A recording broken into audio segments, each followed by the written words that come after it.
CPM കൊല്ലം, ആലപ്പുഴ ജില്ലകളിൽ വിഭാഗീയത രൂക്ഷം. കരുനാഗപ്പള്ളി ഏരിയ കമ്മിറ്റി പിരിച്ചുവിട്ടു. അമ്പലപ്പുഴ ഏരിയ സമ്മേളനത്തിൽ തർക്കവും രാജ്യഭീഷണിയും.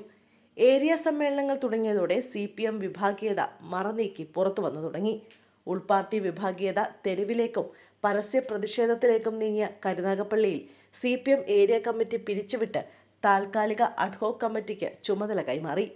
ലോക്കൽ സമ്മേളനങ്ങൾ അലങ്കോലപ്പെട്ടതിന് പിന്നാലെയാണ് സേവ് CPM പ്ലക്കാർഡുകളുമായി വിമത വിഭാഗം തെരുവിൽ പ്രതിഷേധിച്ച സംഭവത്തെ തുടർന്നാണ് നടപടി. CPM സംസ്ഥാന സെക്രട്ടറി MV ഗോവിന്ദൻ ഇന്ന് കൊല്ലത്തെത്തി ജില്ലാ സെക്രട്ടേറിയറ്റ്, ജില്ലാ കമ്മിറ്റി യോഗങ്ങളിൽ പങ്കെടുത്തു.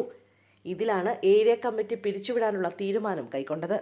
ലോക്കൽ കമ്മിറ്റികളിലുണ്ടായ പ്രശ്നം പാർട്ടിക്കാകെ പ്രയാസമുണ്ടാക്കിയെന്ന് MV ഗോവിന്ദൻ പറഞ്ഞു.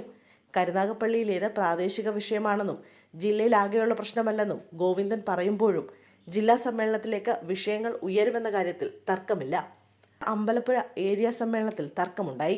ഏരിയ സെക്രട്ടറിയായി സജി ചെറിയാനെ നിർദ്ദേശിച്ച പേര് വെട്ടി.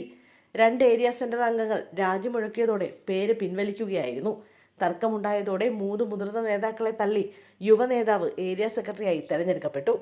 അമ്പലപ്പുഴയ്ക്ക് പുറത്തുനിന്നുള്ള നേതാവിനെയാണ് നിലവിൽ ഏരിയ സെക്രട്ടറിയായി തെരഞ്ഞെടുത്തിരിക്കുന്നത്. പുതിയ area secretary R Rahul DYFI കേന്ദ്ര കമ്മിറ്റി അംഗമാണ്.